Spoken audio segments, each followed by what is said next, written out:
বুধবার ছিল ত্রিপুরা উপজাতি স্বশাসিত জেলা পরিষদের আসন্ন নির্বাচনের মনোনয়নপত্র দাখিল করার শেষ দিন। এদিন লংতরাই ভ্যালিতে বিজেপি মনোনীত প্রার্থী বিপিন দেববর্মা, সুকেশ দত্ত বড়ুয়া এবং এসমেল জয় ত্রিপুরার মনোনয়ন জমা দেওয়ার কর্মসূচিতে উপস্থিত ছিলেন মুখ্যমন্ত্রী ডাক্তার মানিক সাহা। এদিন সকালে জমকালো রোড শো এবং র্যালি করে মনোনয়নপত্র দাখিল কর্মসূচিতে অংশ নেন মুখ্যমন্ত্রী ডাক্তার মানিক সাহা।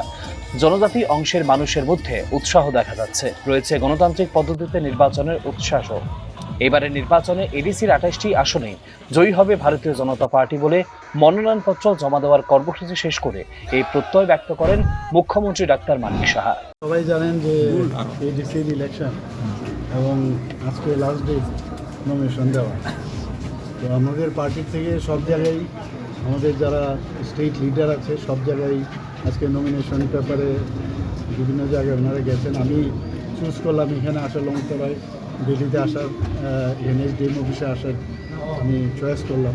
তো আজকে 3 জন যারা নমিনেশন দিয়েছেন তাদের হয়ে আমি ওদের সাথে আমিও এসেছি, পুরো র্যালি ঘুরে এসেছি। মানুষের মধ্যে একটা বিরাট উৎসাহ দেখা যাচ্ছে। মানে মনে হচ্ছে যে একটা গণতান্ত্রিক পদ্ধতিতে যেভাবে ইলেকশন হওয়া উচিত তার একটা ঝলক কিন্তু আজকে আমরা দেখতে পেয়েছি। এবং মানুষের মধ্যে প্রচণ্ড উচ্ছ্বাস। মাননীয় প্রধানমন্ত্রীজিকে যেভাবে মানুষ দেখে অভ্যস্ত সেইভাবেই কিন্তু আজকেও আমি দেখলাম, বরং আরও বেশি করে ওনার উপর বিশ্বাস এবং আশ্বাসের যে একটা ছবি আজকে এখানে এই লংতরাই ভ্যালিতে এসে দেখতে পেলাম। 3 জন আমাদের এখানে আজকে নমিনেশন দিল। পুরো সারা ত্রিপুরাতেই আমাদের বাকি যে টোটাল 28টা সিটে সব জায়গায় নমিনেশন দেবে এবং আমরা শিওর যে ভারতীয় জনতা পার্টি এবার এডিসিতে সরকার গঠন করবে। স্যার, আইপিএফটির সঙ্গে কোনো কথাবার্তা হয়েছে? এইগুলো নিয়ে তো অনেকবার কথা হয়েছে। বিশ্লেষকদের মতে এবারে টিটিএডিসি নির্বাচন শুধু একটি স্বশাসিত পরিষদের ক্ষমতা দখলের লড়াই নয়, বরং বিজেপির জন্য একটি বড় রাজনৈতিক পরীক্ষাও হয়ে উঠেছে এবারের এডিসি নির্বাচন। কারণ উপজাতি অধ্যুষিত এই এলাকায় রাজনৈতিক সমীকরণ বরাবরই সংবেদনশীল এবং বহুমাত্রিক।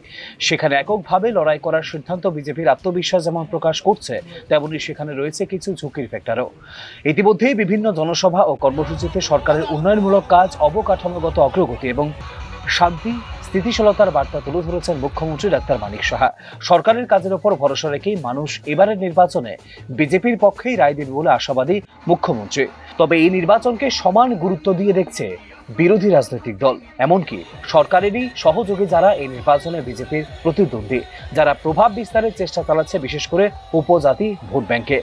রাজনৈতিক বিশ্লেষকরা মনে করছে 28টি আসনেই এককভাবে প্রতিদ্বন্দ্বিতা করে কার্যত নিজেদের সংগঠন শক্তি, জনসমর্থন এবং নেতৃত্বের গ্রহণযোগ্যতা যাচাইয়ের পথে নেমেছে বিজেপি। ফলে মুখ্যমন্ত্রী ডাক্তার মানিক সাহা নেতৃত্বের উপর জনসমর্থনের একটি সরাসরি সূচক হয়ে উঠতে পারে এই নির্বাচন। সব মিলিয়ে শুধুমাত্র একটি আঞ্চলিক নির্বাচনে গণ্ডি পেরিয়ে রাজ্যের বৃহত্তর রাজনৈতিক দিক নির্দেশনার ইঙ্গিতই বহন করছে এবারের এডিসি নির্বাচন।